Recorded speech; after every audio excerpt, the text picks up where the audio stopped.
Hello, everybody, and welcome to another episode of Cam's Corner. I'm your host, Louis Jeremita, and we are here with Jason Kiszaleski. Is that how you pronounce it? Perfect. You said it better than I do. Oh, well, thank you very much. Thanks for having me on. Well, we're glad to have you because of what the topic that you're going to be talking about is such a big thing that needs to be spread, and people need to understand the message that you guys are sharing at Gaudenzia. So I want you to kind of just start off by just talking about who you are, Sure. what you do at the company, and what the group is. Great. As you said, I'm Jason Kiszaleski. I'm the Community Affairs Manager for Gaudenzia, Erie. At Gaudenzia, we've been in existence for 50 years. We're just celebrating our 50th year, so it's 50 years of helping people who are battling addiction. Our goal, as always, is to help people who are battling drug and alcohol addiction with their recovery and help them transition into a better new chapter of life. Gotcha. And what is your role at? At Gaudenzia, I'm the Community Affairs Manager. I focus primarily on grant writing, fundraising, do the press releases, newsletters, and just trying to find ways to get more community outreach and also have us become more of a vital part of the community. Awesome, awesome. And with this company, with this group, I don't know, it wouldn't be considered a company, organization. Sure. What kind of makes you guys stand out from the rest of the rehabilitation centers? The other treatment providers? Unlike some of the other treatment providers, and they're doing phenomenal work. I believe that all the treatment providers, we all have one goal, which is to help people in their recovery. What makes Gaudenzia a little bit different, though, is we really focus on more what's called the therapeutic community, and in doing that, that's more of a focus on attitudes and behaviors, not just abstinence, not just the elimination of drugs. We really want people to internalize and focus on their own attitudes and behaviors, which is a lot of times key in helping them in their recovery.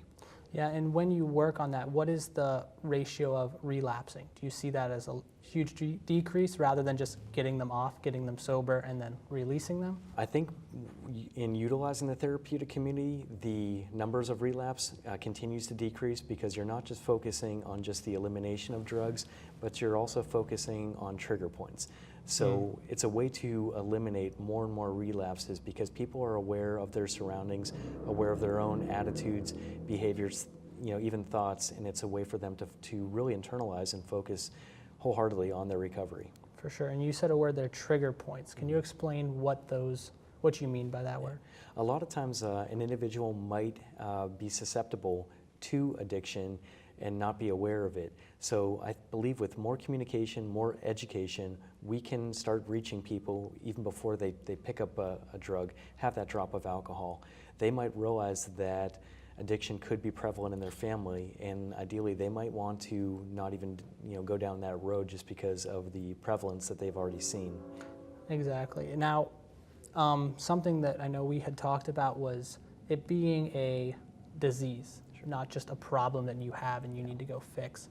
And with that being the case, how does someone figure that out about themselves? Maybe my predisposition is to be an alcoholic because it's run in my family if you don't have that access. I think with more tools and more resources available, we can provide them with that education, which is, I really think, paramount in helping people realize what might be one of those triggers. Also, I think it helps in the elimination of the stigma that's been attached with addiction for a lot of years. We want people to not face any more barriers than they already have. A lot of people are, they're ashamed, they're embarrassed to admit that they have an addiction, and we want to help break down that stigma. Ideally, we want to erase that stigma wholeheartedly, and I think in doing so, we're reminding people that addiction is a disease and it should be treated just like any other disease. If somebody has heart disease, we don't just wish them well and send them on their way. Same thing should happen with addiction. If someone has an addiction, which is a disease, we need to treat them just like it's any other disease. Yeah, and identifying it and seeking out the help is that first step in recovery. Absolutely. And when you remove those boundaries of, hey, this is not so much of a problem with me, but it's a disease that I couldn't really control given the situation I was in, I do see that being a huge factor of knocking down that wall. Now, how are you guys at Gaudenzia helping to promote that message to help people before they even get the exposure to the substances? I really do think it comes down to a lot of having accessible tools. That we have more tools and resources that are available. Last January, Governor Tom Wolf, he created 13 new initiatives, and it really has opened a lot of doors that we're in more facilities. In Erie County alone, Gaudenzia has 10 facilities. I think being able to reach more and more people is really, it's starting to eliminate the amount of overdose deaths we're seeing. And I think it's also just providing the community as a whole with more education to try to break down those barriers that you alluded to. And something else that I did find very fascinating when we were just kind of briefly talking before is the stereotype also of people who could be addicted to a substance. Sure. You were mentioning you don't always think that it could be your 80-year-old grandmother who has these issues. So explain a little bit about that, how not the typical scenario can play out. A lot of times when people hear the word addiction or someone who is addicted, what comes to mind is they think of somebody who's on the street corner who's passed out and addicted, and that's not the people that we see on a daily basis. A lot of times we'll meet great people who maybe they made a wrong choice in life. I have conversations all the time where someone had gotten addicted due to being overprescribed medicine due to a sports injury. As you said, we talked outside. Nobody wants to think of their 85-year-old grandmother as being addicted. Yeah. And unfortunately, we hear stories like that where a grandmother got addicted due to being overprescribed medication for an ailment, and then when her prescription ran out, her mind and her body were still craving the opioids. But nobody wants to think of that, but those stories are true. And that's something too, we're trying to go into more and more even nursing homes and remind people that addiction has no biases. It's not the person that maybe you see in TV or in the movies. It's someone's son, it's someone's daughter, it's someone who might be a parent themselves. It could be your brother, it could be your sister, it could be the neighbor next door who you see on a daily basis that you would never think would be addicted. Addiction never has and never will have any biases. It really can affect anybody. And with that being the case, I think that also goes to promoting the message of breaking down the walls and actually thinking like that could be your son, your daughter, your loved ones. Yeah. You had told me these two conversations that you had about two just seemingly ordinary kids. Can you just tell those stories? Yeah, absolutely. Conversations? I had a conversation a while back where I met with parents who were sharing a story about their son who was a phenomenal athlete, suffered a fractured leg, and had gotten overprescribed and got addicted to an opioid. From there, that addiction, when the prescription ran out, that addiction was still there. The son turned to heroin. And it's a heartbreaking story. A lot of people also don't realize it doesn't just always affect the person who's addicted, it really affects the entire family unit. So in talking to these parents, you could see the heartbreak, you could see the anguish in their faces, and we want more and more people to realize the entire family unit is affected. Even family members, friends, loved ones, people who are close to the one going through addiction, they're affected just as much. The other story that you and I briefly discussed outside is I spoke to a parent who was sharing a story with me. Their daughter was valedictorian in her class, had worked tremendously hard for 18 years. At a graduation party, the parent had told me the story that the daughter tried cocaine just one time, and became addicted. Never went away to school. The full ride that was provided to her, never was able to to use it. But even more importantly, that daughter was going through just absolute misery. Her body was craving something she tried one time, and that's we need to get the message out more that one time can be one time too many. But when you have those conversations with the family members, it draws it back in even more, and I think that's what at Gaudenzia we always want to get that message across, is really that the entire family unit is affected. Yeah, and you were saying that you have programs where you want to work with, you want to keep the families close Correct. to the person going through this because, one, it helps the parents and the family members get through the fact that they feel like they did something wrong. Yeah. Like you said about the second case, actually probably both cases, but she was valedictorian. Yeah. you feel like you're raising her right, you're getting through school. Doing all the right things. And then, boom, one thing happens. You feel like, how could I have prevented this? How could I have done anything different? So how do you guys work with the families? I think the biggest thing is also, again, and I know you and I briefly discussed it, it's just reminding people that it is a disease. It shouldn't be treated differently than any other disease, and in doing so, we want to get that daughter into treatment immediately and remind her that that's only one part of her life. She has she can write a different chapter, and the parents, while they are going through it as well, we want to remind them to be the support system for their daughter. A lot of times that support system can mean everything. For sure. And if say like if I was somebody struggling with an addiction, what would be some common roadblocks I would build for myself that would stop me from bringing myself to the point of realizing I need a treatment? Yeah. The biggest roadblock that I think has always existed and still continues to exist is just the stigma that's attached to it.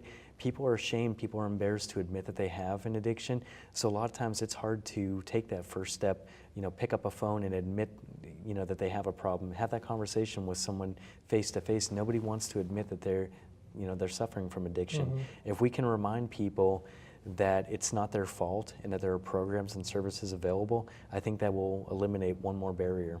Yeah, and something else that I found really interesting is even for parents who are struggling with an addiction, worried about splitting their family up and losing their children.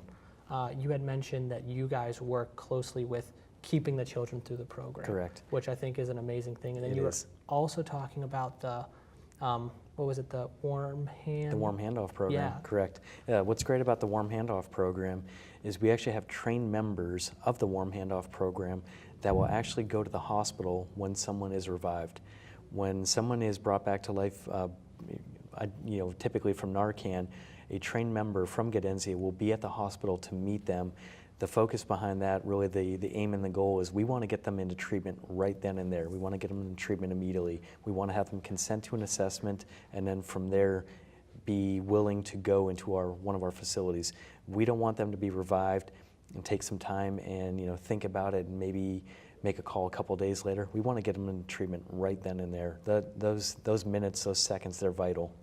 And this whole subject in itself can be a very dark and weighty topic, but let's kind of bring some more of like a hope to the conversation. What is the fight against the opioid epidemic looking like? Are there things changing? Are numbers increasing, decreasing? From 2017, we saw 124 overdose deaths. In 2018, that number decreased to 82. So it was a drop of 42 overdose deaths, and we're very proud of that. We're very encouraged by it, but we still realize there's a lot more work to be done. Even that decrease of 42 deaths to bring it down to 82 is still too many. One overdose death is too many. So while we are encouraged that we're seeing fewer overdose deaths, we still need to do more so that we can decrease that.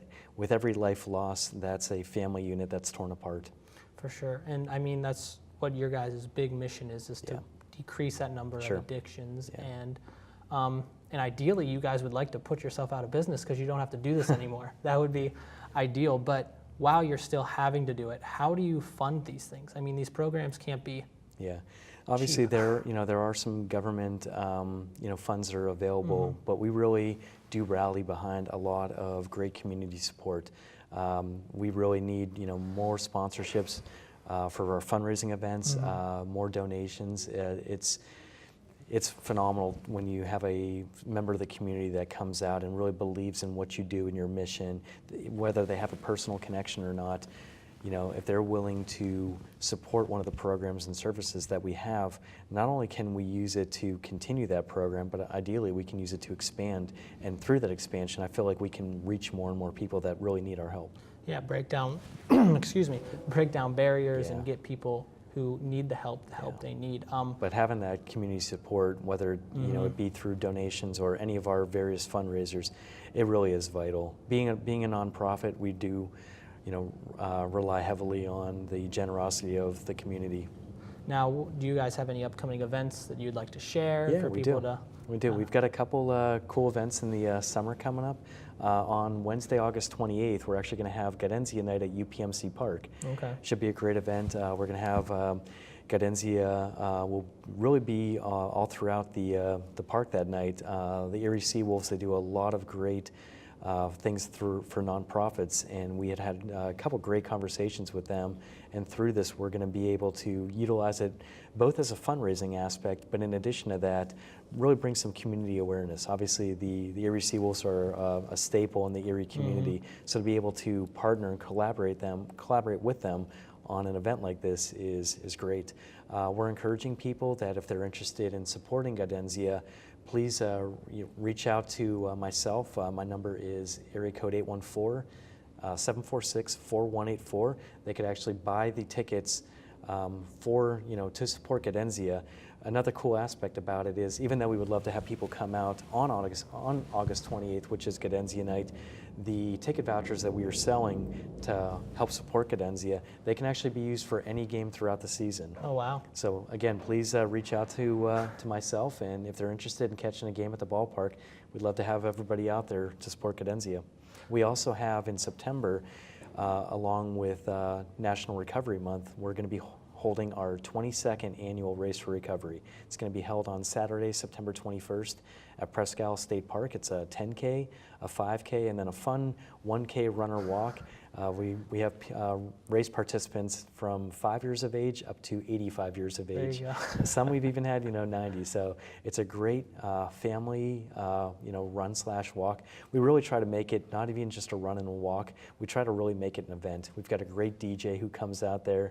He's spinning some great tunes. Last year, Community Access Media came down.